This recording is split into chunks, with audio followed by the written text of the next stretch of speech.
Good morning, everybody. Happy Friday. Thank you so much for coming. My name is Jeannie Nazers, and I'm with Christian Adoption Services, and this is Allison. She's my intern this semester, or this summer, I suppose, yeah. And so this is her last hurrah before she graduates, so yes, this is an exciting time. Most of you are familiar with me, but just a little bit about me. I am not originally from North Dakota. I am from Minnesota. I'm number 7 of 8 children. But I'm married a Minot native, so yay! I graduated from the University of Mary about 3-4 years ago now with my degree in social work and a minor in Catholic studies. And I worked in a hospital setting for 2 years, and now I work in adoption, which I really love. I love being a social worker, so throughout our whole presentation, whatever questions you have, whether they're related to adoption or even social work in general, write them down, and we'll have time at the end, and we can talk about that too.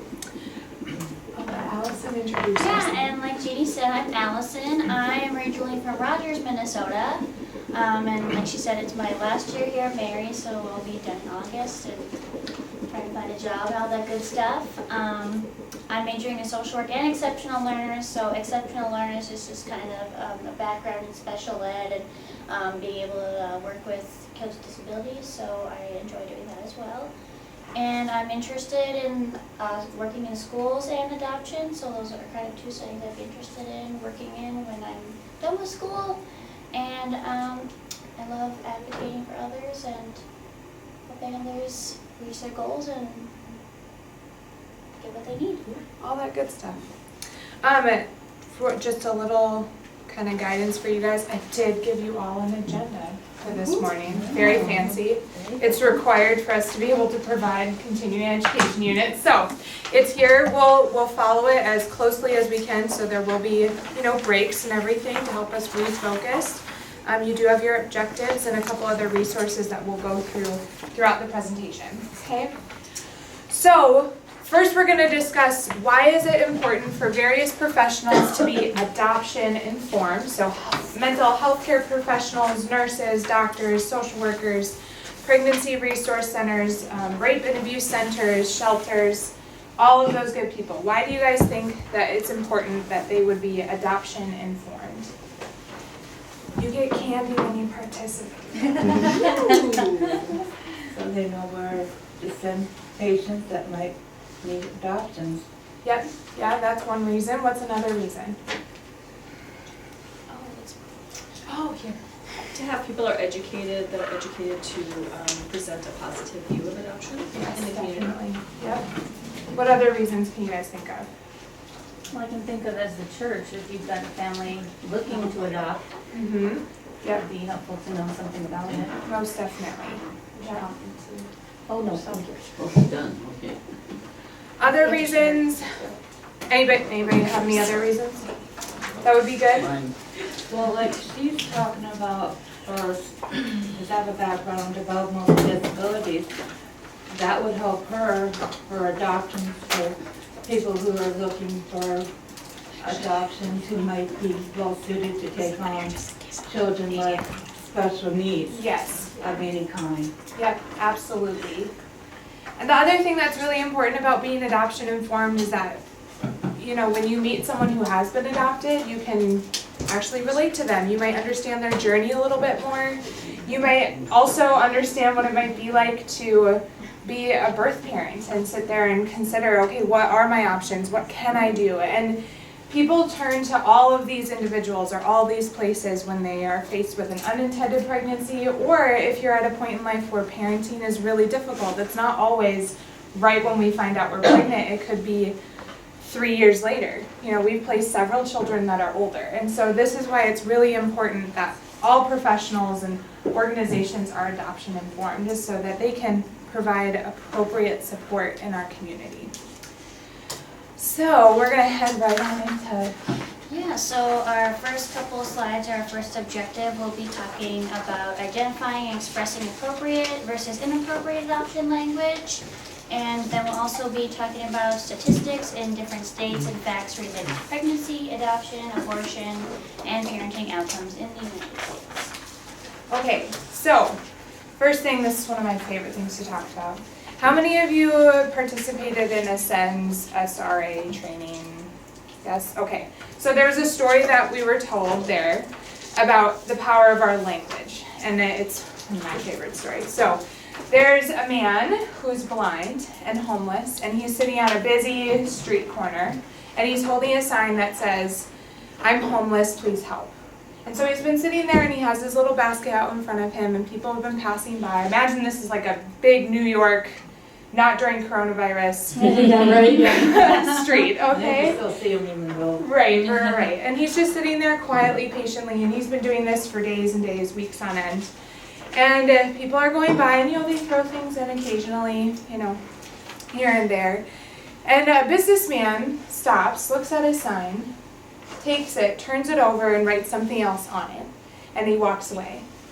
And then he comes back 5 hours later, and within that 5 hours of time, this man has seen so much change. He's had so much more generosity, so many more people putting more in his little basket, and he's never had this happen before. And he hears the man come back and he recognizes his footsteps and he said, "Excuse me, sir, are you the one that changed my sign?" And he said, "Yes, I am." He said, "Can you please tell me what you wrote?" And he wrote, "Today's the first day of spring and I can't see it." And so I love that story so much because it influences our ability to look at something that might be rather negative, right? Someone might see, "I'm homeless, please," or "I'm blind, please help," and think, "Oh, okay, he's just begging." But when you actually turn it around and you take it from the human perspective of, wow, this is actually something that's really sad and unfortunate, and this man actually has no control over his situation, and you change it, our response is so much different and so positive. And so that's why all of you actually have one of these little brochures. It's called the Positive Adoption Language brochure. And so one of the things that, how many of you have heard someone say, "Oh, she gave up her baby for adoption"? Yeah, yep. So that's actually something that comes from a historical trend of the orphan trains way back in the early. Yeah, yep, the book's really good if you guys have ever, you're looking for a good book to read. So about the orphans that would come out on trains out here to the Dakotas and Minnesota, and they would be put up on the train platform and people would just come and take them home and adopt them, right? And so that's where that phrase comes from, is they were put up on these platforms for adoption and given up. And actually, we really want to be able to change that perspective. Every birth parent loves their child so dearly that they are trying to make a positive decision and put their child's needs before their own. So that's why instead of saying she gave up her child, we say she placed her child in an adoptive home, or she created an adoption plan. This obviously takes some getting used to, some training, we have to think about what we're doing and being intentional about it. But just those simple changes make a huge world of difference in how we think about adoption and what our clients think about adoption. Because when I hear give up, I think, oh, I'm failing. I'm not doing everything that I can. I'm just, letting things happen the way that they need to happen. And that none of us want to feel like we're giving up. Some other things that kind of go hand in hand with this would be, where are your real parents? Sometimes adoptive children get that a lot. Well, where's your real mom and dad? Well, their adoptive parents are just as real to them as anybody else, and they are their real mom and dad. And so that's why we say birth mom or birth dad or biological parents, and then adoptive family is just mom, dad, or adoptive family. The other thing that people say are a lot of couples that adopt struggle with infertility. So they might say, oh, well, they're infertile. So that can be really insensitive, right? It's very absolute, and it also kind of makes it sound like they have some kind of disease. And so we always say that they struggle with infertility or they struggle with conception, instead of making it sound like this absolute thing. And again, it's just one of those things, thinking about your language and how that actually makes a huge impact on how you actually perceive adoption and everybody involved in it. So with that, we're gonna jump into some fun facts, some trivia. Everybody get ready to participate with guesses. Okay, so the first question is, in the United States, approximately how many pregnancies happen each year? Does anybody have any idea? Take a guess. Pregnancies in general. Well, they're going down now. Approximately. Yeah. Just throw out a number.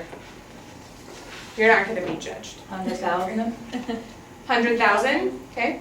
Anybody else have any guesses? No.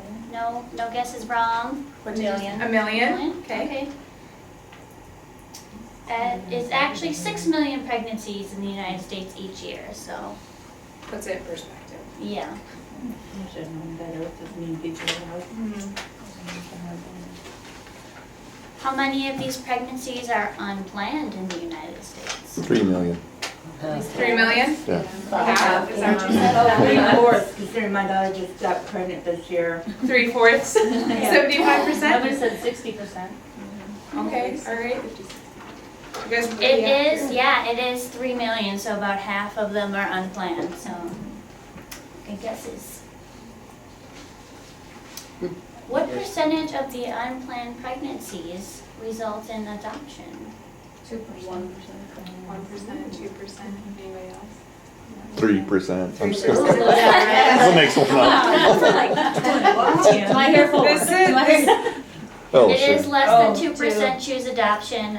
The Less US the domestic adoption numbers are so small that it really is even hard to find an accurate a number, so about 2% is So is what. that including international adoptions? No, just No, domestic. that's just domestic. Just Yeah, in the okay. United States of those 30, or that 50% that are unplanned pregnancies. 2%. Does Less this than also 2%. include like family adoptions?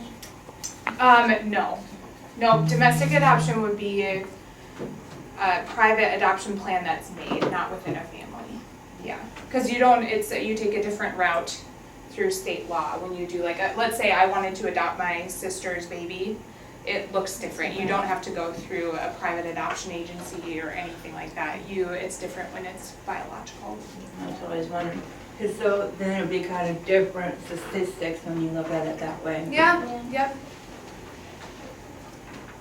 All right, what percentage of married women are struggling with infertility? 15%. 30, They 15. give 40% or more because they're holding off longer for having babies. Yeah.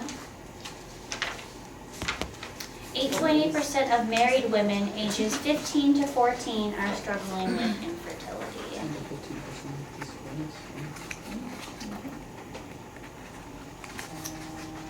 All right, how many couples are on an adoption agency's waiting list? In the United States. So how many couples do you think are actively waiting in the United States to total? adopt a child? Now, is that just for babies or? Yeah, adoption, Yeah. yep. Actively waiting to adopt a child. Domestically. So this wouldn't include like foster care. 200,000? That's, I mean, Yeah. no answer is wrong. I mean, you're just throwing out Yeah. numbers. It's kind of like like all of you were spot on adoption. When I usually give this presentation, they're like 50%. Whoa. Yeah, we like to So- hear your guesses, so, Yeah, it's kind of for sure. intriguing. And so experts estimate that about 1 in 2 million couples are waiting to adopt currently in the United States. Wow. Yeah. That swings by a lot. That's a Go to lot foreign higher than I adoption. thought, and it's still not enough, but Right, well, if you think about how many 3 million that Well, are- we'll break it down a little bit. So, we like to include this also, so the adoption statistics and abortion. So Planned Parenthood is the #1 abortion provider in the entire United States. And from 2017 to 2018, they performed just over 332,000 abortions. In the course of that 1 year, it made 2,831 adoption referrals. Now, a referral doesn't mean that an adoption occurred, it just means that they spoke to an adoption agency or they were referred to them. And that works out to be approximately for every 118 abortions, there was 1 adoption referral made. not just a. Yeah, Yep. So they don't have a more current statistic. I'm hoping that they will in the next year because this is about 10 years old now. But of the 3 million unintended pregnancies that occur in the United States, 56% of them result in parenting. So that means that the individual, the mom or the dad, decided to parent that child. 42% end in abortion and less than 2% end in adoption. So that kind of puts the whole, like, okay, if you think about there's actively anywhere between 1 to 2 million adoptive families ready to adopt in the United States. And then you put this in perspective. There are plenty of homes for these children. However, we have the right to choose, right? And so that's kind of, this breaks that 3 million down a little bit more to help you kind of see what we're looking at. Okay, and so we'll move on to our next objective. So we'll be able to describe and discuss the adoption process. We'll talk about essential facts about the adoption process. There's also reviewing and relaying both the pros and cons of adoption, single parenting, and the roles of fathers in a child's life. And then we'll also distinguish the primary differences between adoption, single parenting, co-parenting, and the results of fathers. So we'll talk about all that interesting stuff. Okay, so these are some really great statistics about single parenting in the United States. So the Obama administration in 2014 reported to Congress that nearly half of never married mothers live in poverty. So that means that they're either dependent on government support or they are unable to meet the basic needs of their children without some sort of assistance. They could be homeless also, and that's another factor in there. Children with never married mothers are 143% more likely to live in poverty than those with married parents. So what that kind of shows us is that if a mother is unmarried and she lives in poverty, it's very likely that her child will also live in poverty. So it's going to be a multi-generational thing, which is why in North Dakota we often see this. It's a cycle, right? And that's why the most effective ways to get someone out of poverty is to work with both generations, the first generation of the mother and the child, to help them prepare themselves to get out of that cycle of poverty. Never married single mothers make up 43.6% of the population living in poverty in the United States, while married families make up 7.5%. So what this really highlights is that just the stability of a married household can make a huge difference in the poverty of a house or a family, and in a child's life, right? We see poverty as something in the United States that we obviously don't want to happen. And a lot of what our governmental money goes toward is to prevent poverty or support individuals that are in poverty. This is something that I love, this success sequence. When you look at the majority of unintended pregnancies are between the ages of 21 and 24 years old.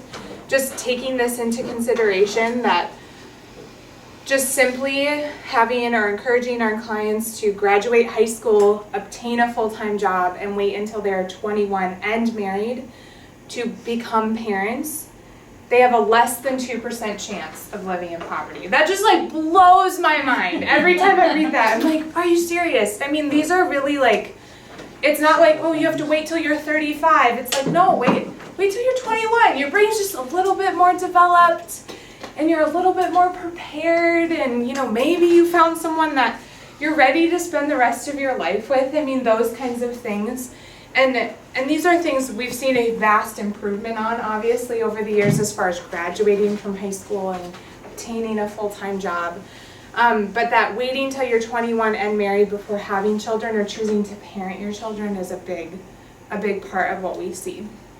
So this is one of those things that I think the research that kind of backs up why we should be talking about the seriousness of taking on a parenting role when you might not be quite ready. The other things to keep in mind are children of single parents have higher rates of depression, suicide, drug abuse, obesity, and then poor academic achievement. Children of single parents experience more poverty, neighborhood stress, and single parenting themselves. So again, that goes back to, when we think about the poverty cycle, it's more likely that if they're raised by a single parent, obviously none of this is like blanket statement, right? Just because you're raised by a single parent doesn't mean you are going to be a single parent or that you are going to live in poverty. It's just more likely. And so when we're thinking about talking with our clients, it's important for us to let them know, like, this is going to be difficult, and that, what are your hopes and dreams? What do you want for your child? What do you want for your own life? And is this realistically likely going to be able to work together? That can be a really hard conversation, but it is something that needs to be talked about. And that's kind of, all of us work in difficult areas. We have difficult conversations. We don't like to, but that's part of what we do. Other things that need to be considered, obviously, as single parents, living arrangements. Where are you gonna live? How are you gonna support that? Childcare. I have 2 children out of the womb and 1 on the way, and I'm thinking, wow, okay, we both have full-time jobs, and childcare is absurdly expensive. Even with, even if it is grandma at home, like, you have to take care of a lot of extra things, and not everybody has that support. And then getting your child to daycare, and does it work with your shifts? Does it work with that, right? All of these different things. Yes, the financial responsibility, the support and the community that you have. Again, I can't imagine raising my children without, yes, my husband, but also like my friends. I mean, just like sanity of like, oh, your kid's going through this, mine is too, and I have no idea what to do. Can you tell me what to do? Or how are you handling this? Or, hey, I really just need an hour of time so I can get the dishes done. Can you come over and just hang out with them for a little bit? Do you have that? Do you have people that you can just call last minute? And this emergency came up, can you come over and, be with our children so we can go to the emergency room, stuff like that. And then the ability to be emotionally present with a child. I mean, working full-time, having them at daycare, but then also coming home and being present. Can you do that? Or are you going to be exhausted? Are you going to want to sit down and just watch TV or whatever, fill in the blank. Or make dinner, get them all ready, do all these things. It takes a lot more than just providing the basic needs of, do they have childcare? Can I have a full-time job while I support them? All of these things. So it's a big responsibility, but it's something that we do want to be honest about and make sure we're talking to them about. The other thing too is that fathers are rather forgotten in our culture, unfortunately. Not all the time, but a lot of the time, and their importance. And so it's important that, yes, to recognize that fathers can have a negative impact on their children's lives by being absent, being abusive, and being a negative role model. So they could, be selling drugs, they could be in prison, they could be unfaithful. All of these things can be negative impacts, but mothers can also do this as well. And research shows that children who grew up with their fathers have fewer problems in school, begin sexual activity later on in life, are less likely to experience teen pregnancy, and are less violent towards others. And I think that last one is the most important one on there, that they are less likely to be violent towards others. We have a really big problem in our culture right now of I can't remember the exact statistics, but it's somewhere around 60% of those that are incarcerated did not have their father present in their life growing up. And that's just, to me, that, okay, 60%, that's a lot. And why are they all committing crimes, In 2016, 1 in 5 single parents are fathers. So that means 4 in 5 are single mothers. So there are single fathers out there. They're not as common, but they are there. And so it's important for us to recognize that we also may run into a father that needs to consider making an adoption plan. It's rare, but it does happen. But then also we need to help our clients recognize how important it is to have a father figure. It is important. There's a reason why it takes both a sperm and an egg to create a human being. We can't just do this on our own as females or just as males. We need this balance, and we need both parents to be present.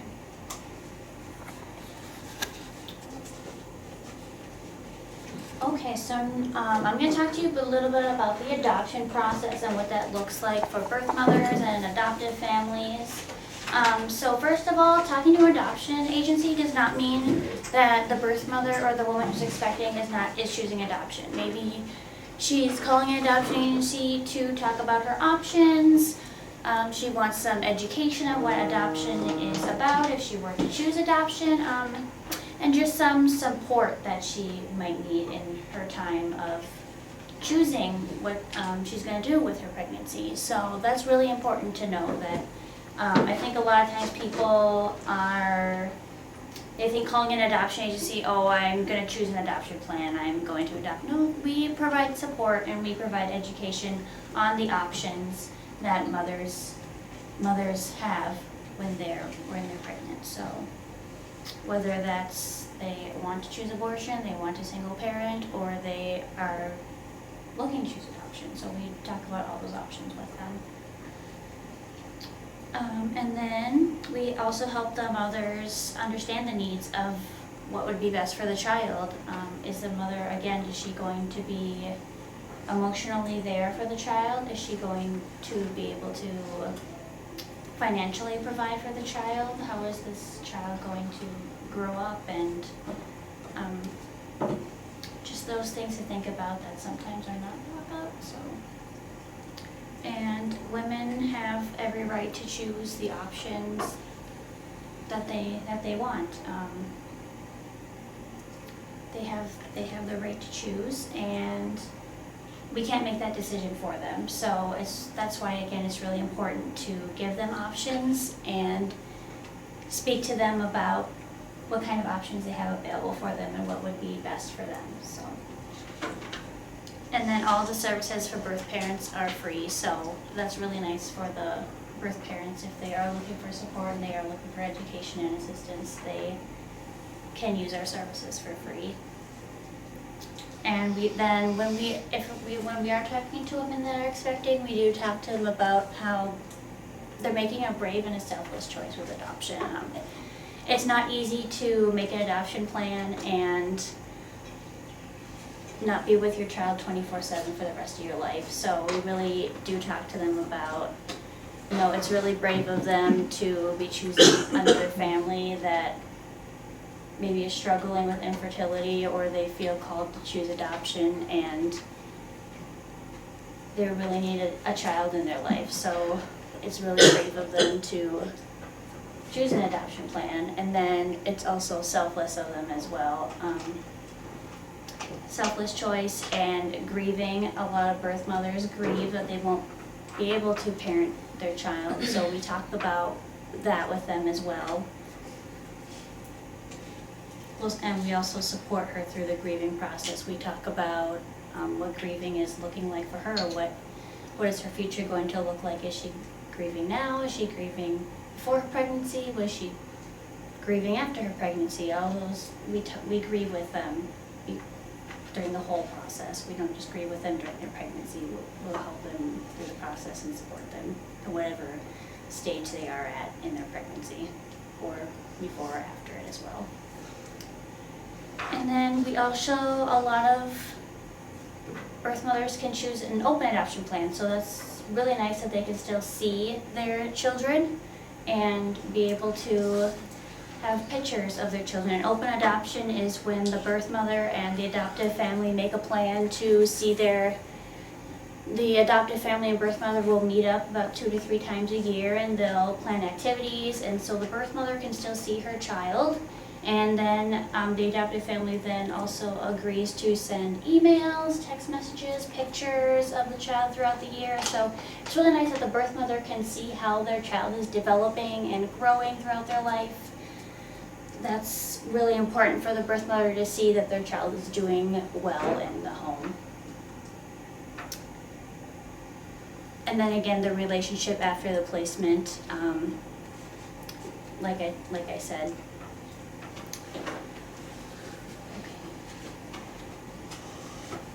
before the adoption, the birth mother gets to select and meet the adoptive family. So we have books of families that are waiting, and we give the top 5 that have been waiting the longest to the birth mother. And the birth mother gets to look through the books and choose which family that would be right for her, whether it's she wants a father that's really tall, and she wants a family that's really big on their faith, and they live on a farm, and she wants her child to grow up on a farm.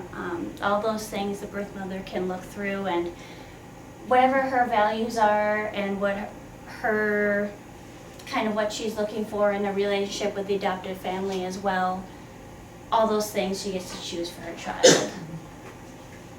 And then after the birth mother chooses an adoptive family, the agency calls the adoptive family that was chosen 6 weeks before the mother is due, and they get to meet up with each other before before the child is born.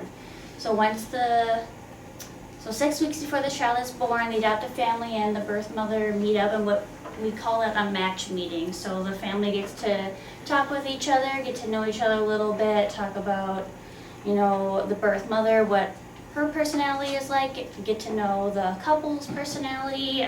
If there's another child in the adoptive family's home already, the birth mother gets to meet that child as well. So it's just kind of a fun little time to get to know each other and make plans for communication in the future once the child is born.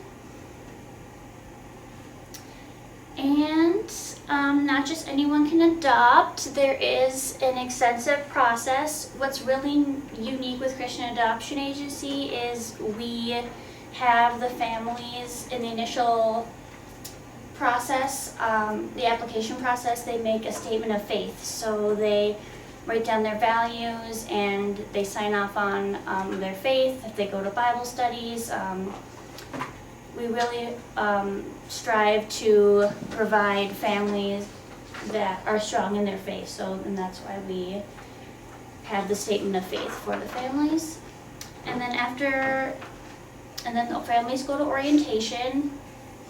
And after orientation, there's the first meeting. So the first meeting is with the individual and the couples. So we meet with each person individually, and we talk about them, about everything in their life, from where they grew up to how they plan to parent their child in the future, their parents, if they have any siblings. So we really get to know them on a personal basis, and it's really nice that we get to know the families like that. So it really helps us grow and get to know our families as well. And then after the first meeting, we do a second meeting, and that's in their home. So we go to their home and we talk about where they're gonna room the future child, if they grew up in that home, when they moved there, if they didn't just move there. So all the things like that. What's their community like? What do they do in their community? Just all those fun things where the child would be growing up in.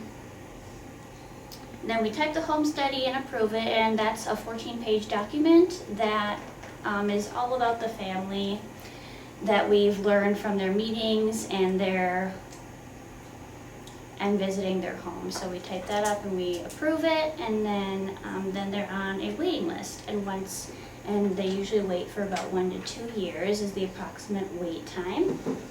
And like I said, once a birth mother chooses them, then they go into the post-placement phase, which is 6 months of the social worker coming into their home and checking in on them, seeing how things are doing. If they have any questions, we answer their questions. So yeah, it's a big, long, intensive process, but it's really worth it in the end. Okay, so those are all the essential things. I want to make sure we'll talk about more of them in depth.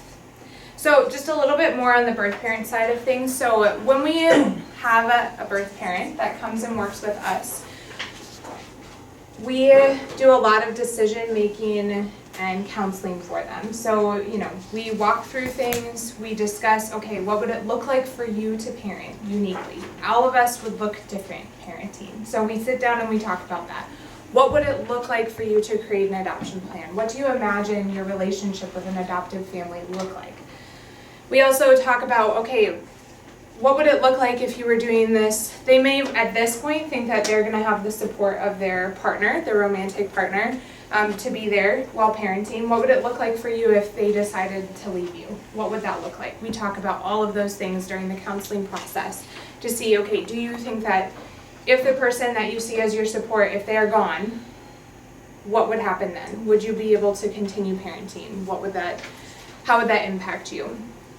Then we talk about the grieving process. So all of us go through grieving whenever we lose something, right? Whether that be innocence, right? If we lose some sort of innocence in our lives, we go through this process of grieving that. If we lose a parent, if we lose a child, if we lose a sibling, we go through that.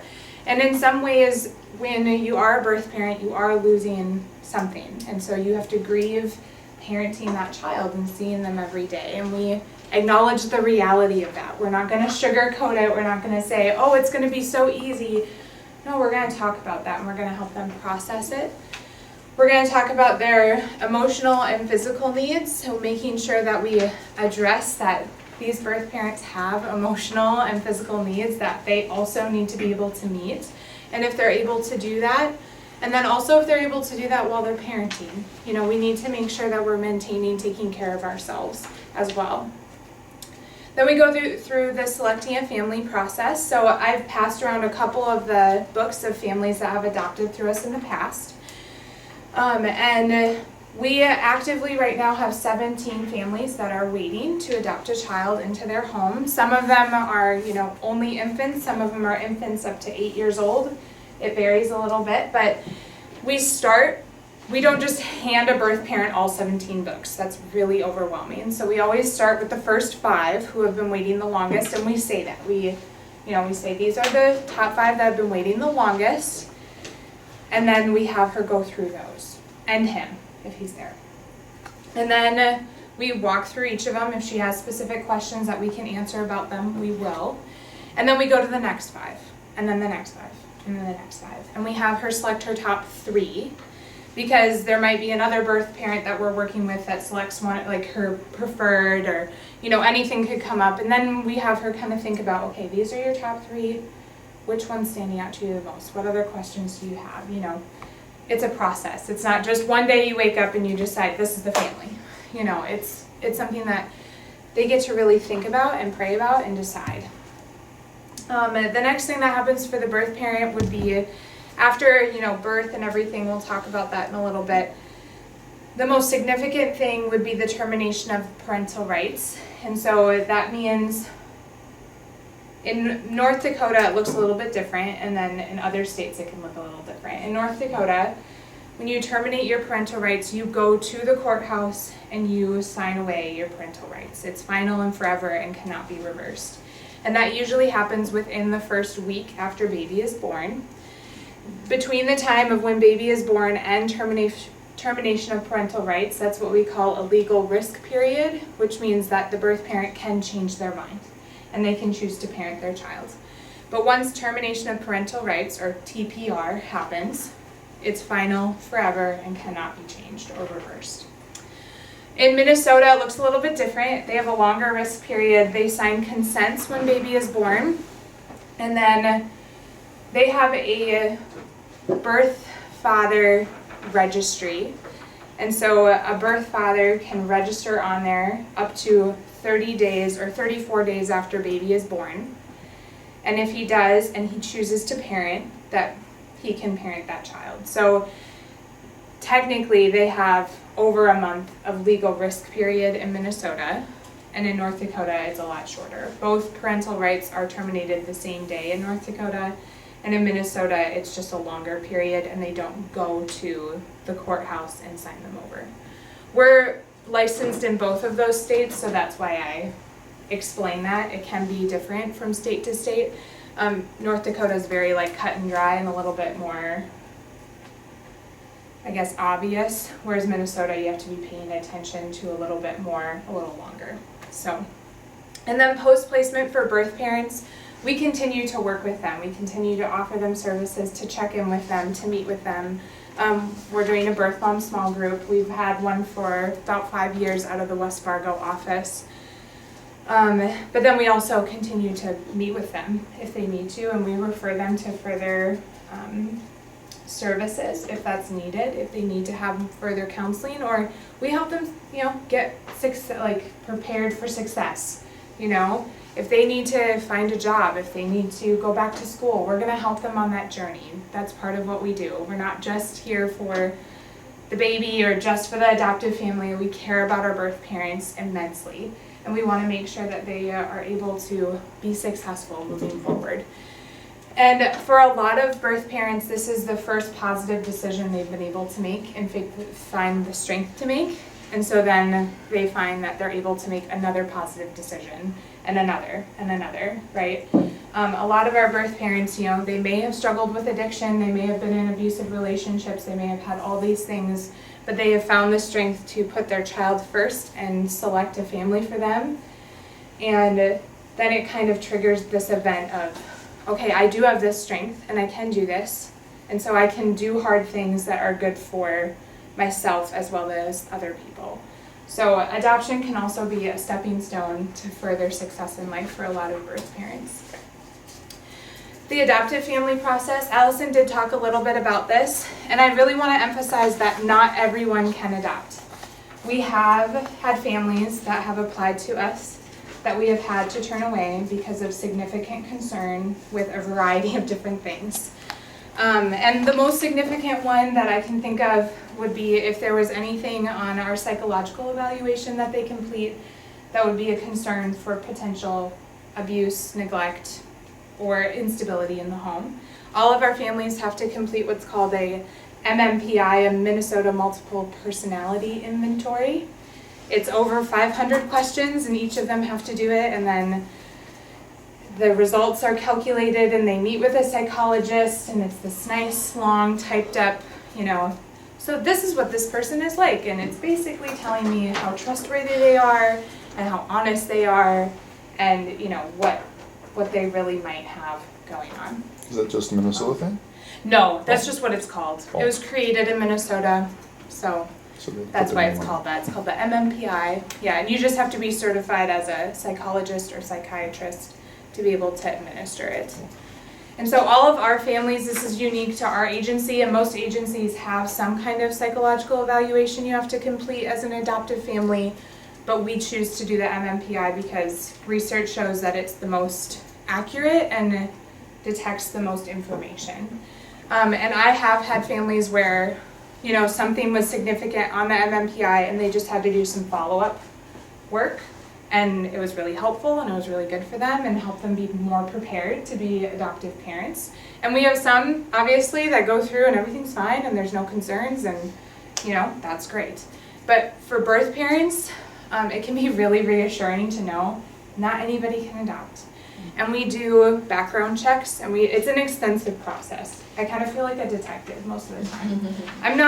I always tell my families, I'm not here to weed you out. I'm not looking for perfect families. I'm looking for healthy families, and that's really important. We have control over whether or not we put a child in a risk situation, and so I'm looking for health. I'm not looking for safety, or not safety, perfection, right? I want to make sure they're going to be healthy and safe. The legal process for adoptive families, again, in North Dakota, it's 6 months. It's same in Minnesota before you can finalize your adoption. So baby's placed in your care, 6 months later is when you finalize and you become full legal guardians and parents of that child. Some states it's shorter. Florida, it's 3 months. They don't go to the courthouse for that. They just have to sign in front of a notary and all that good stuff. Here we go to the courthouse and we do all these procedures. And then post-placement for them, they have to have 6 months of post-placement visits. So we go in and we just make sure that baby's attaching well, that they're adjusting to being parents well to a child, that they didn't have the preparation time that most parents have, right, of carrying a child for 9 months and getting mentally prepared. Some of them, they might find out the day baby's born, hey, baby's here, you were selected, and so when you come in, you know. But some of them, they have that full 6 weeks, but that's still not 9 months. And we wait that long just to make sure that birth parents are ready, that they are really committed to their decision. Obviously, they can still change their mind, but the closer we are to baby being born, the less likely that is. And we want to protect our adoptive families too, because they've been waiting a long time. The other things I really love to point out during this time of bringing the families together, so birth parents and the adoptive family, so 80% of all adoptions now are considered open or semi-open, and 20% are closed, which means that you would have no information about one another whatsoever. And usually when there's a closed adoption, it's to provide safety to someone within that group. So whether it's the birth parent, we've seen a huge increase in sex trafficking, and so birth parents may have been involved in that, and so to protect their child as well as themselves, they may ask and request for a closed adoption for that reason. But it's usually for extreme safety reasons that they request to have a closed adoption, and that actually happens. Semi-open is where you know some information about each other, but you're not going to know any identifying information. So you're not going to know where each other live, you're not going to know last names, you're not going to know birthdays. Is that more like medical history and things like that? Yeah, well you'll know medical history, but you won't know their last name or be able to find them basically through a white page search or something like that. And usually there's some sort of barrier between your communication. It's usually not direct communication, it's usually the agency is acting as your in-between. So a lot of our families have it would be considered a semi-open relationship where they'll send things to our agency and we pass it on to the birth parent or to the adoptive family, vice versa, so that they don't have to share identifying information. And that's for both sides to help create that boundary. And most of our adoptions, they start with that, and then as they grow in their relationship together, they become more comfortable and more trusting, and they kind of adopt each other. They kind of become this whole family unit together, and they might start to just have direct communication. They might just start calling one another. They might just start sending things directly to them. It just depends on where they are in their journey. So, and open is literally everything. You know everything. You might already start with walking in the door in their home, There's a spectrum, basically, and most are on the semi-open to open side now because we've seen a huge benefit to adoptees as well as adoptive families and birth parents. Birth parents are able to see their child, to watch them grow, and to have peace with their decision. And adoptive parents can be like, hey, did you know that this is a medical thing that your child has, that you might be at risk for this, or also this is a personality thing. What do you think? What would you do, or what would you have appreciated, especially as they get older? That can be a really great thing. And for adoptees, I can't imagine. My mom has a really, really contagious and outrageous laugh. It's really loud. And all of us have that. And so just thinking about little things like that, when I laugh and I'm really loud, oh, my mom, I get that from my mom. Okay, now I know. Just little comforts like that. There's something about us being able to see our identity biologically. And so having a relationship with your birth parents can be a really powerful thing, but even still having an adoption, right? And obviously it removes the fear of the unknown. What happens to my child? Where did they go? Did I make the right decision? And then the same for adoptive families. They don't have to think of birth parents as these scary people that might show up one day and take their child away. That's not what happens. And so if we can create that openness, then it's more beneficial for everyone. The match meeting is what happens after the family has been selected, but hopefully before the baby has been born. So sometimes this happens after baby's born, depending on when they decide to make an adoption plan. We just placed a 3-year-old and a 4-year-old recently, so obviously that looked a little bit different. We did match meetings with the child present, you know, they got to meet each other. So match meeting is really just the opportunity before a placement happens, before the child is placed in the adoptive family home, for them to meet and get to know each other and build a relationship. So hospital time, obviously when baby's born. And this is really up to the birth mom. She is the star of the show at this point because she is doing everything, right? She's giving birth, she's making a huge decision. And we always say that this is one of the most difficult times. Hospital time, when she decides to leave the hospital without her child, and then when she terminates her rights as a parent. Those are the two most significant times and the hardest, and when she needs the most support and reminders of, okay, why did you choose this? Because there was a reason. You thought about this for a long time. It wasn't just, you didn't just wake up one day and like, you know what, I'm gonna make an adoption plan. No, you've thought about it, and there's reasons behind that. And so we want to make sure that she's really supported at that time and is really able to see things clearly. And there's a lot of biological things happening at that point too. Rush of emotions and grief and all kinds of things. And so we're supposed to be there for her. And starting that grieving process, grieving the loss of not having your child with you all the time. What time is it? 9:56. Oh, we're a little behind, aren't we? Okay, so you guys can take a break, and then we'll come back in about 5 minutes, 5-10 minutes, and we'll jump into the next thing.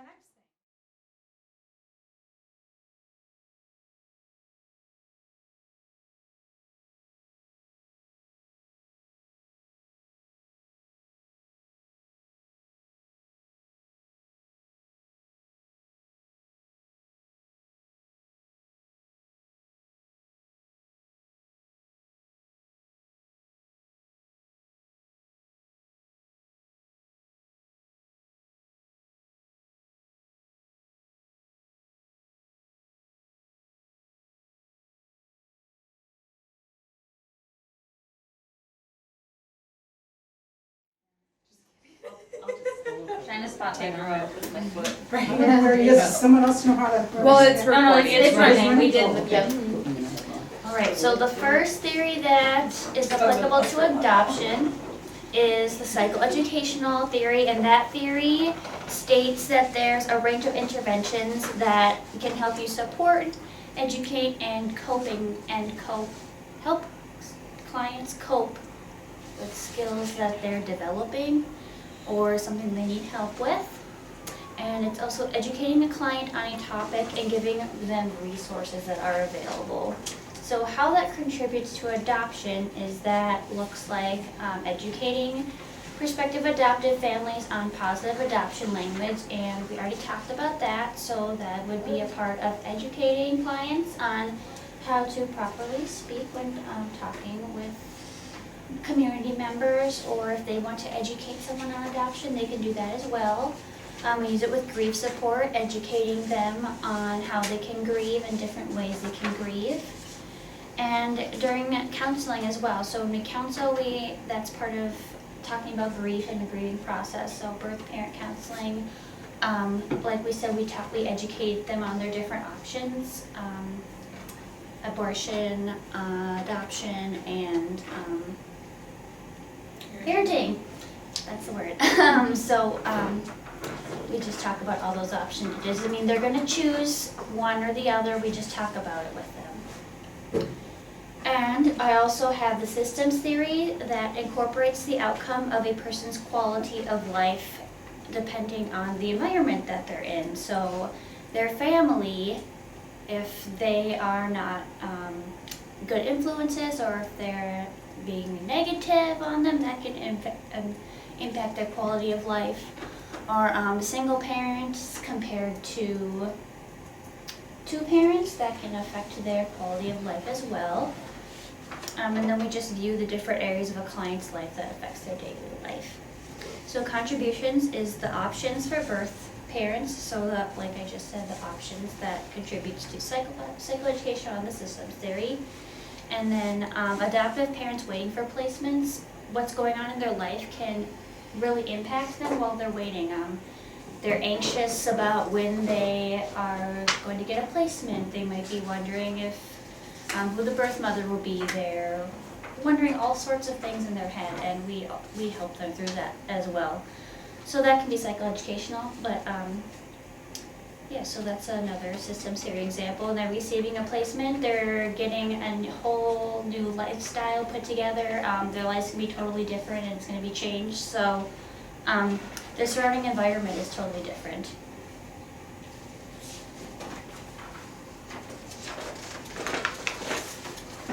Alright, and then a couple more theories that I put in here is the humanistic theory. And this theory basically says that everyone is good and everyone is human, we make mistakes, and we all share the same basic needs. Giving clients the opportunity to speak openly about relationships and helping clients make positive decisions would be a general overview of what humanistic theory contributes to in social work. Specifically in adoption, it would be helping refer clients to counseling services if we decide that they need to be referred to counseling services. We believe that they're good people. We're not saying they're bad if they need to go to counseling. We just want to make sure that they're healthy and they're safe and they'll be able to hold everything in their life. They'll be able to take care of this child that they'll be adopting. And then also in birth mother counseling, that seems to be a pattern. It seems to be working with every theory. So birth mother counseling, all the birth parents are good. We're not saying they're bad people for having an unplanned pregnancy, you know. It happens and we're there for them and we want them to speak about their challenges and speak openly about their rights that they have with them, and we just want them to be open with us about what's going on so that we can help them through the process.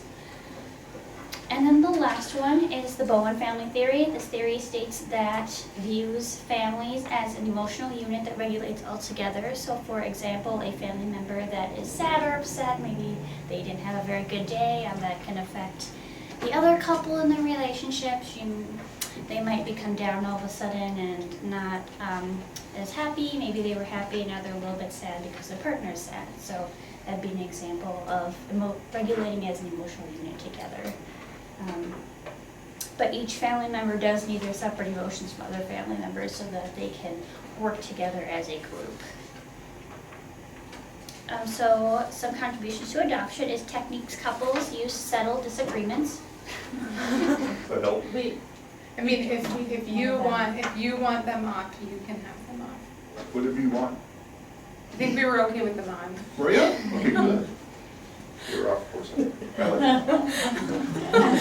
Thanks, sir. Also, Doesn't matter. you for me, sir. Side note, if you You'll laugh. rewatch the video, you'll Yeah. find out we You'll were laugh talking later. about Oh, Fast funny. forward to the last 5 minutes. Yeah. all good things, all good things. And then I also have teaching children how to regulate their own emotions. So if a child is upset, that might make a parent upset as well. So then everyone gets a little upset, so learning how to help regulate your child's emotions so that everyone can work together and figure things out as a family. Alright, and our next objective, we'll be talking about the ethics in adoption. So we'll be able to recognize ethical standards that apply to educating clients about adoption and being able to express the ethical standards that apply to educating clients on adoption. So some ethical standards in social work, we have to have our commitment to clients. Our primary responsibility is the client. We put our views to the side and focus on the client's view and what the client wants. That's always the first priority. And then self-determination, we respect the client's rights and what the client wants to do. Even if the client ends up parenting their child and we think that might not be the best option for them, that's ultimately their choice. So they have that right as self-determining, making their own decisions. And then but we assist clients to help them identify their goals. So what does the client want in their future? What might be a good or a bad decision for their future? And then also respecting the dignity and worth of the person. Treat every person as caring and respectful. Like I said, it's really important to put your views aside and help the birth parent that's going through this process of a time that can be scary during an unplanned pregnancy. So respecting them, being mindful of that we do have differences both culturally and ethnically. And then some examples would be the primary focus is the child's needs, like we've been talking about. Is the birth parent going to be able to support the child financially and emotionally? If so, what's that going to look like? So identifying the client's goals, what would that look like in the future with that?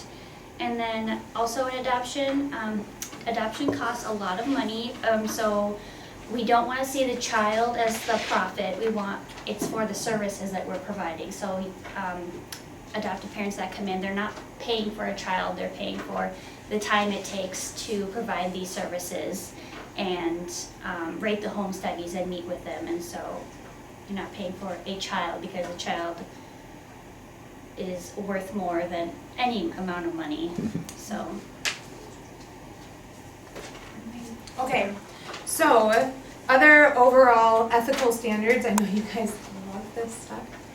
I find it rather fascinating actually. So medical and non-medical professionals, these are just like the 4 components of all ethical standards. This is what any professional that has any sort of ethical backing, this is what it's based on, are these 4 concepts. So first, autonomy, based on the principle of respect for persons. So individual persons have the right to make their own choices and develop their own life plan. To uphold autonomy, every effort must be made to discuss all treatment preferences and/or options with patients. I'll go into how this applies to what we do, but that's what autonomy is. Beneficence, that's a fun word. Beneficence requires us to do good or what will further the patient's interests. Fundamental importance of what is the patient's best interest. That's what's really important, is this fundamental importance of the patient's best interest. Unless there is a sufficient reason not to, one has an obligation to do those acts that are likely to do more good than harm. So a really typical medical example of this would be CPR. If someone drops down in front of me, I'm CPR certified, and unless I have a real good reason not to perform CPR on them, I should, because it's more likely that I will do more good than harm by performing CPR. Unless I know that it's either going to cause more harm to myself, or that they have a card literally on their chest that's like, don't perform CPR, I should be doing that, because it's more likely that I'm going to be causing more good than harm to that person. Non-maleficence, I tried to pick little things that kind of helped us remember, right? So the little devil, right? So someone who's not maleficent, right? So non-maleficent requires us to avoid harm to the patient or what would be against the patient's interests. Again, this is fundamental to the importance of the patient's best interest. Unless there is a sufficient reason not to, one has an obligation not to do those acts that are likely to produce more harm than good. So this can be a little bit of a harder concept to kind of concretely put into place, but let's say I have like an 85-year-old patient that is diagnosed with stage 4 kidney cancer. Well, their treatment options are really limited, and the likelihood of them actually having good quality of life after they go through chemotherapy or radiation or any of those things, or actually sustaining their life, okay, is that going to cause more harm, or is it going to cause more good? And so I need to make sure that I'm highlighting that with my patients, that I'm talking to them about, okay, these are your options, but I need to make sure that you're aware of the side effects of this and whether or not this is going to be a good decision for you. So even though chemotherapy treatment can be a really good thing, I've had chemo before, right? I'm here, I'm in remission, I'm healthy, okay? Does it mean that ultimately it's the best choice? So we need to make sure ethically that we are informing our patients and our clients of all of their options, because they need to understand, okay, I want to make sure that I am doing more good than harm. Justice, this is like the most, most of us understand what justice is, but it requires us to distribute goods and services fairly, right? Not to select and choose who and when and what, but we need to be doing it consistently and good and fairly. All of these can be connected to adoption. So first, autonomy, regardless of feelings, so either of the client or of our own feelings, it's important that clients have the right to know all options. They need to be well informed of all of their options, and that's our duty. As professionals, we need to make sure that regardless of our own personal bias, or even of the regard that we might be getting from our clients, I still have to go and I still have to talk to them about all of their options. When I worked in the hospital setting, one of my main jobs was helping clients, elderly patients, transfer from their home setting to a nursing facility. And let me tell you, 100% of them never want to go to a nursing home, okay? First of all, they think they can do everything, which is fine. That's great. I love that independence. But I had to go in and I had to talk to them about all of their options. Regardless of how angry they got at me, regardless of what they said to me, regardless of how hurtful they were, whatever, regardless of how they felt, I had to talk to them about all of their options. And so that has to be said the same about adoption. If I don't agree with adoption, or if they're resistant to hearing about it, I still need to talk to them about it. We need to discuss it. And we'll talk about how to do that well and everything moving forward.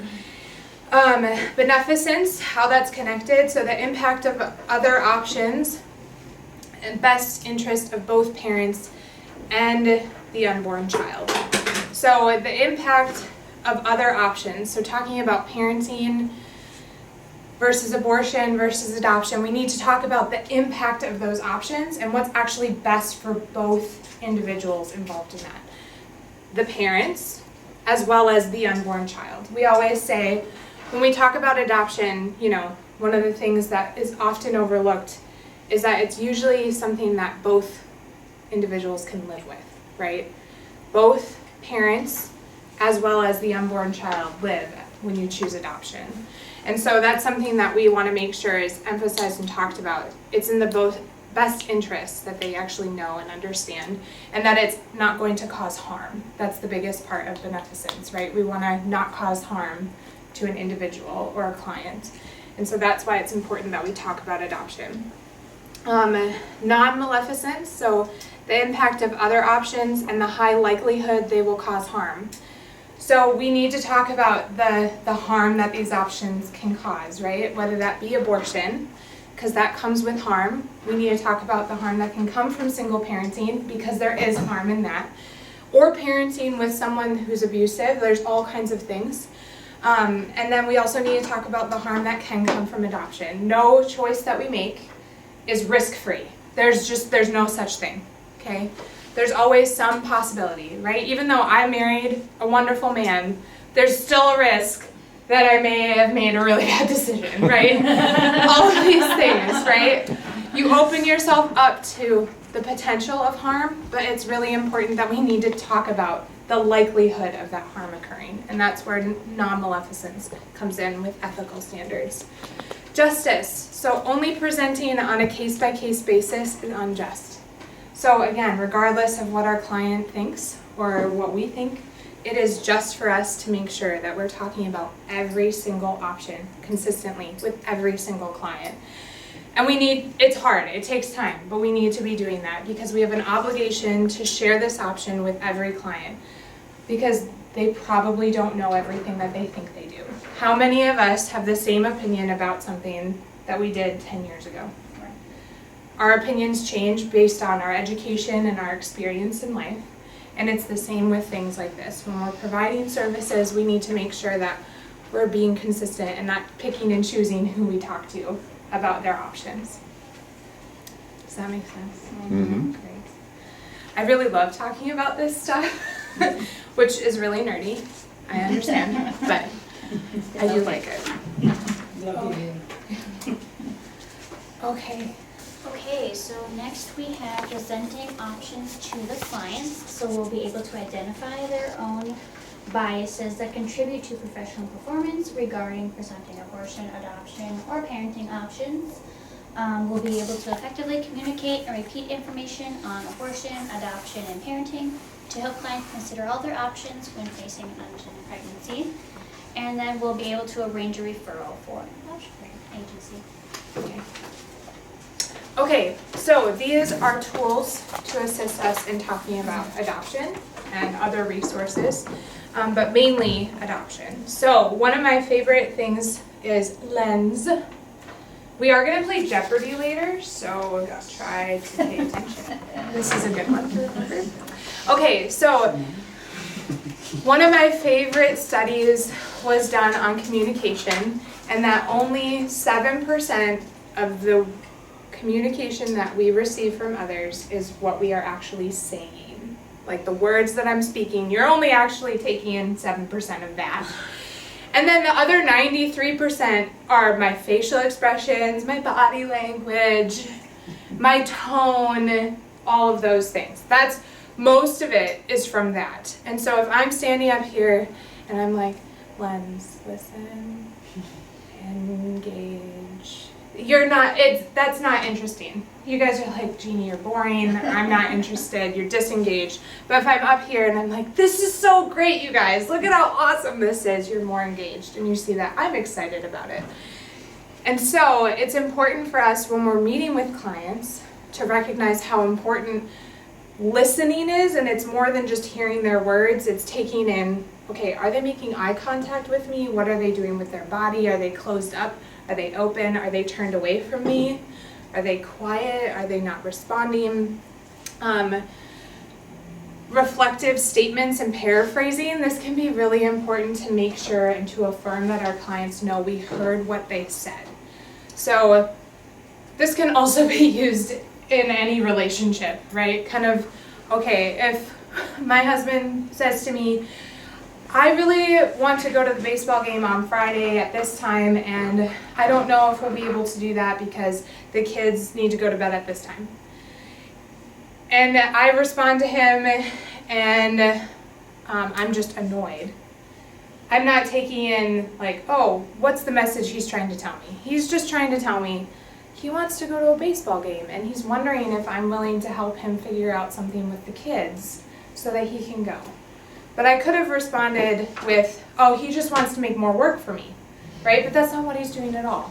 So me just clarifying, so honey, I hear that you want to go to the baseball game and that you're concerned about whether or not I want to take care of the kids. Is that like by myself? Is that what you're saying? Or if we should take the kids with us? Or, that helps my husband realize, okay, she heard what I'm saying, and now we can move forward. And so when we're talking with a client, if I hear a client tell me, I'm really worried about the stability of my relationship with my boyfriend right now because this has been happening and this has been happening and this has been happening.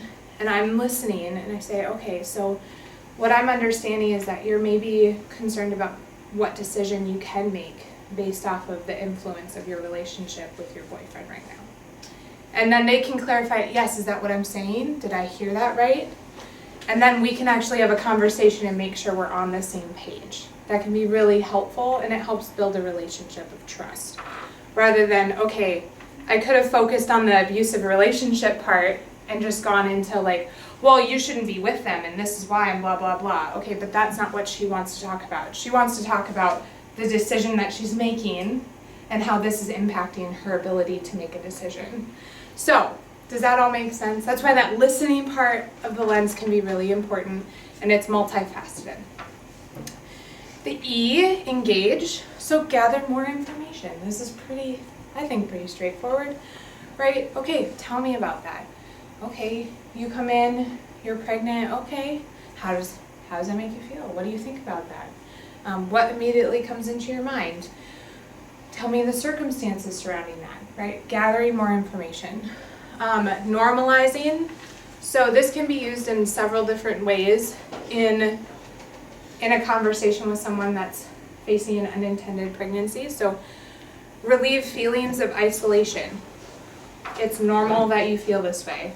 It's normal that this is what's happening, right? When I have a client that comes to me and says, I'm really overwhelmed, I'm like, it's 100% natural to feel overwhelmed, whatever circumstance you're in when you find out you're pregnant. I mean, even myself, like I'm married and I'm on my third baby and I'm like, I can feel overwhelmed, okay? That happens. And then also normalizing, I try to do this a lot when I talk about safe relationships. When I have to go into a client's room and I have to talk to, when I had to do this in the hospital setting too, I would go in and I say, I talk to all of my patients about this. So it's normalizing the information that I'm giving them. I talk to all of my clients about all of their options. So I'm not specifically picking you out of a crowd because I think that you need to be told about this option. I do this with all of my clients, normalizing it, making it something that we do for everybody. Support. We are here to support you and encourage you every step of this journey.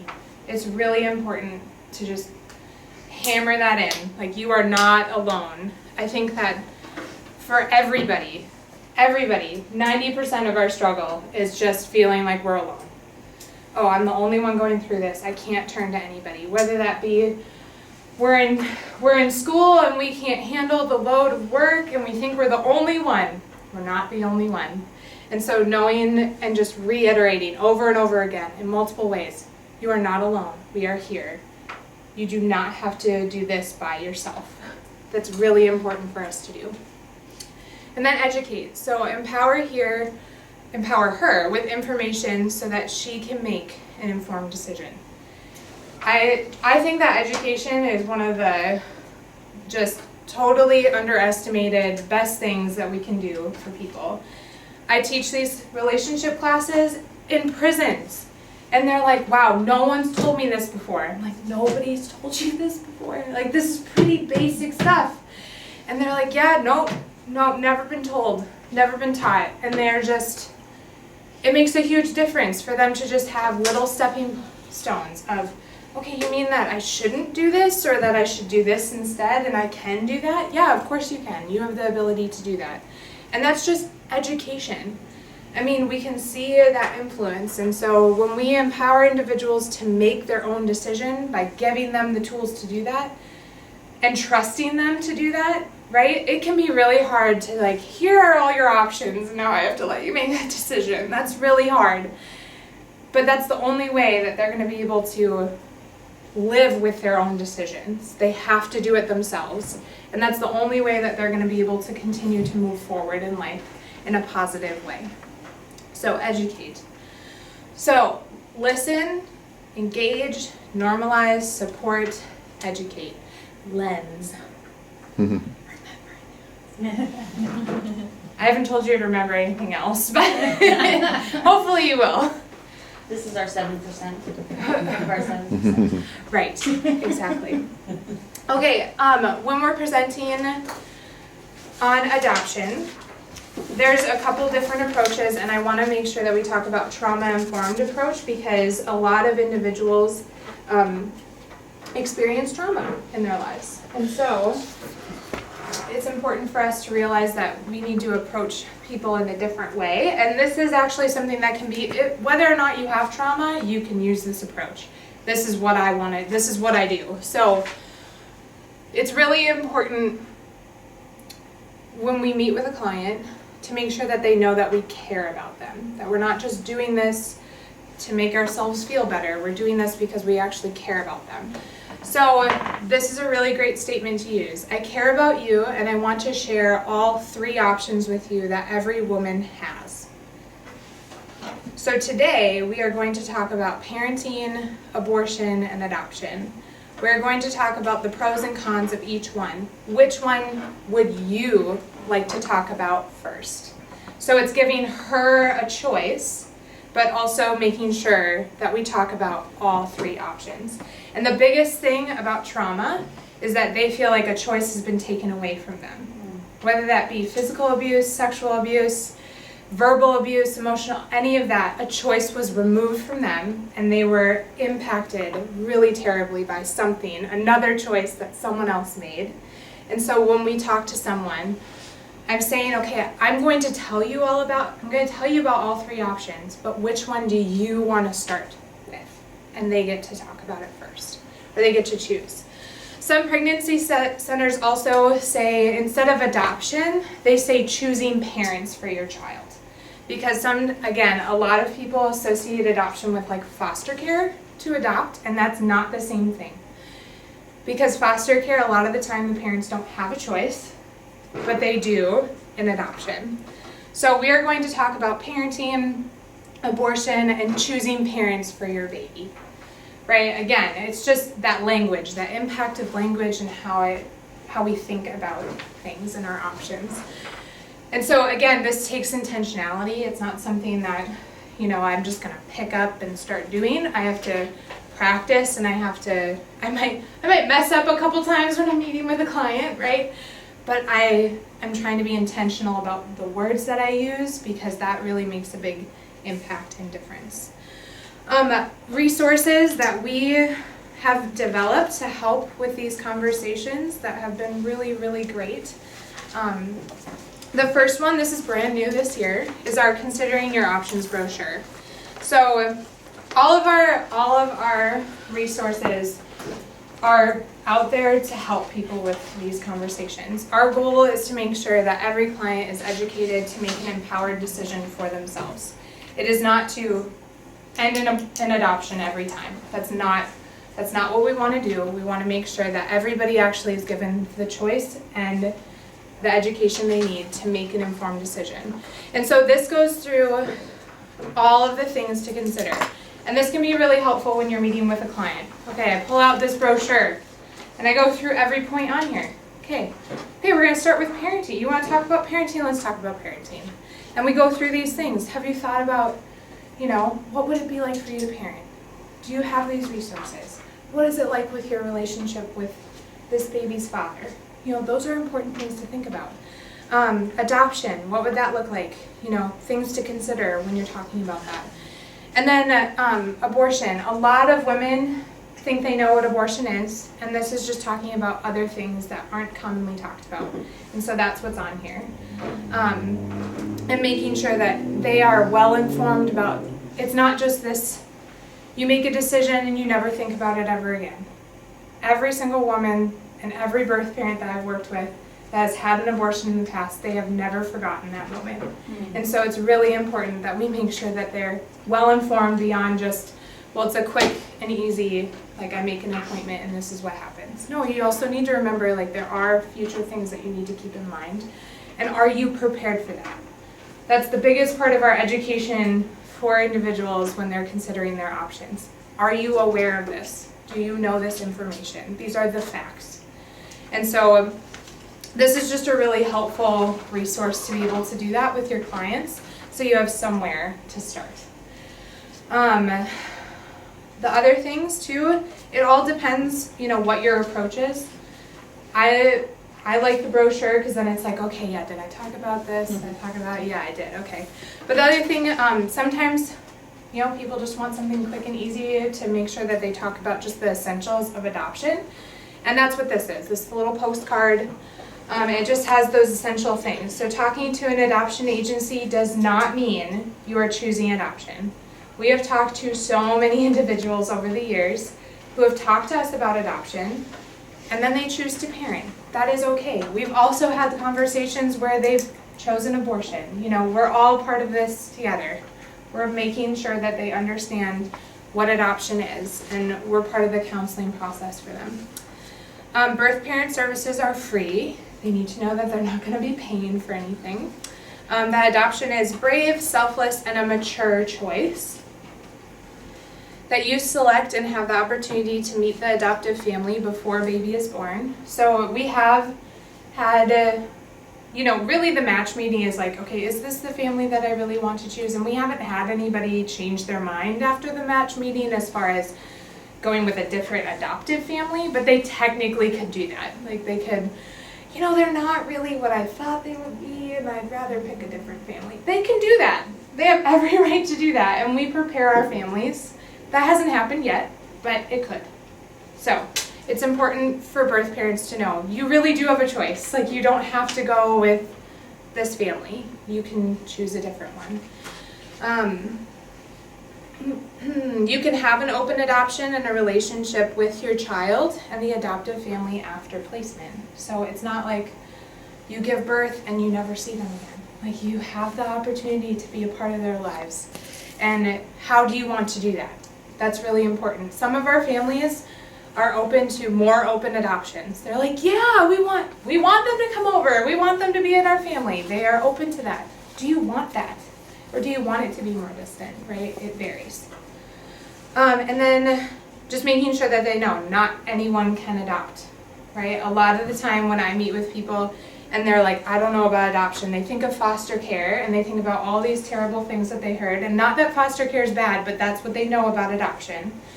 And so they think, I'm going to put my child in an abusive situation or a potential abusive situation because they're not their biological family. No, every single adopted family goes through this extensive process, and they want to adopt a child because they either are unable to have their own and they have all this love that they want to give to a child and they can't, or because they feel called to adopt and grow their family in that way. And all of our families, I'm like, oh, can you adopt me? I mean, seriously, they're just the most spectacular families. And they don't get paid to adopt. Like, they pay us to provide the services they need to be able to legally adopt a child. Like, we don't pay them. They come to us freely. We don't recruit them. We don't go through any of that process. And so I think it's really important for birth parents to know not anybody can adopt, nor does everybody want to. And so it is a process, and it's not just this easy, I wake up one day and, oh, tomorrow I can adopt. No, it takes a long time. And then I don't have a list of the adoption agencies because we're an adoption agency, but I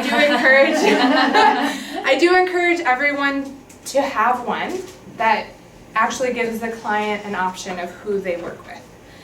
These are listed child placement agencies in the state. I might say I know this one the most because I've worked with them the most. But that doesn't, I've heard great things about all adoption agencies in our state. I have not heard anything like, they're terrible to work with. I've never heard that. I've never seen that. And they all are held to the same standard as far as legally. Each one has their own mission, obviously. So our mission is very much Christian and Christ-centered and building forever families through that. And that's something that we highlight. That's very unique to our agency. All of our waiting families are Christian families that are practicing their faith. And that's not the case for every other agency. So it varies and it depends. But I do encourage people to have a list and to have that available. Okay, other things. So additional items to consider / review with your clients when you're presenting adoption. First of all of us need to go home and think about our own personal beliefs about adoption and our own biases, because a lot of us, whether we intended it or not, think that every person should raise their biological child. I was actually having this conversation with my mom not too long ago where she was saying something about how adoption isn't natural. And she used that phrase. And I was like, okay, Mom. All right. And it was just, okay, but she didn't even realize that. She thinks adoption is a beautiful choice and she loves it. And she, obviously she never adopted, but she always thought it was this brave choice. And I'm thinking, okay, you're using this term though, that it's not natural. And what does that mean? It means that anything to do with adoption goes against our own very core nature, okay? So then you kind of get into this so what do you really think about adoption? What do you really think about single parenting? What do you really think about the stability of a 2-parent home? Do you really value that? And if you do, okay, then what are you doing about that?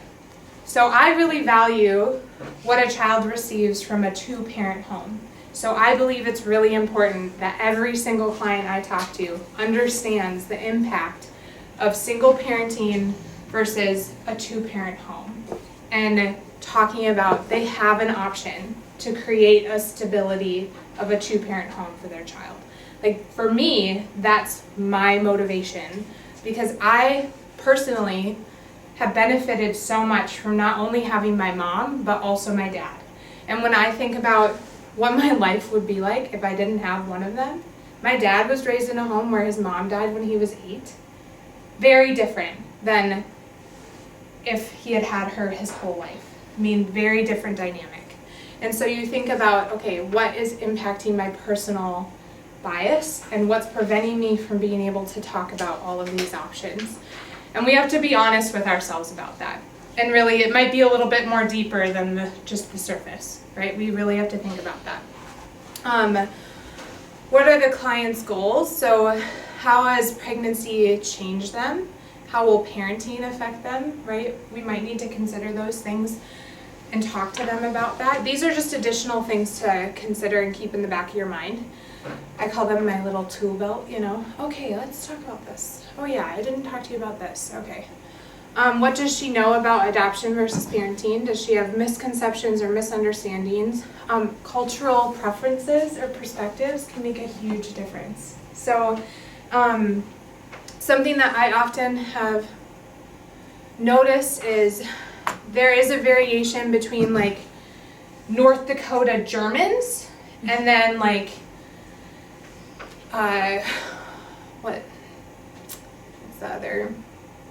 I don't know, there's this difference. There's a difference in how I talk to someone who has this cultural background of like, we take care of our own and nobody takes care of them for us, right? And I don't take help from anybody, that kind of thing. Versus like, okay, I could use some help over here. There's a difference, okay? And taking that into perspective, there's a lot of things that culturally influence us. It might be our heritage, it might be our racial background, it might be our religious background. That's another thing. One of our adoptees, actually, from now 30 years ago, she's one of a set of twin girls, and she's married. Her husband is from Jordan, and adoption is illegal there. And so her like meeting her in-laws and trying to explain like, yep, I'm adopted, and they're like, what do you mean you're adopted? You know, like, what is that? They don't have that as part of their culture, and trying to explain that to them and how that can influence our perspective of adoption. And especially because in the United States we have such a broad tapestry of culture. I mean, really, it's very rich in culture, and our perspectives are affected by that. So, what is her situation? So, I mean, even just acknowledging that ourselves is really important. Can she physically, financially, emotionally care for a child? I mean, we have to be honest. Do I really think that this person can do this? And if I don't, okay, why? Why do I not think that? Is it just because they seem a little flaky, or because they literally are wearing the same clothes that they have for the last week, you know, or they are living on the street, or they are couch hopping? Like, we have to think about this. Or they have 5 children, and all of those 5 children are in foster care. You know, we have to be realistic about this, and help her see the reality of her situation too. I think that's important. What does she want for her child? Seriously, what do you want for your child? What kind of lifestyle do you want? What do you want to be able to give them? Are you able to do that? Do you foresee that you will be able to do that in the future? Need versus want. I need/want my baby versus what does my baby need? That's a huge difference. Asking that question can be really hard, right? We don't want to imply like you're being really selfish, but we also want to make sure that she's able to step back and, okay, why am I struggling with this so much? Is it because like of my need or my want? And as a parent, you can't do that anymore. It's not about you anymore. It can't be about you anymore. And so, well, what does your baby need? Like, and are you able to meet those needs? That's really important. And then be aware of available services and who provides what. So agency needs to be involved. I always say that it's best practice to just get an agency involved so they can help support. I mean, if anything, if they choose to parent, great, more support for them. Like, the more support, the better. I'm all for it. You know, better, thicker foundation. Let's do that. That sounds great to me. Pregnancy resource centers, maternity homes, food shelves, all kinds of different things. We want to make sure that we're aware of our services. And for us, right, we might have someone that comes to us to talk about their options and then they choose to parent.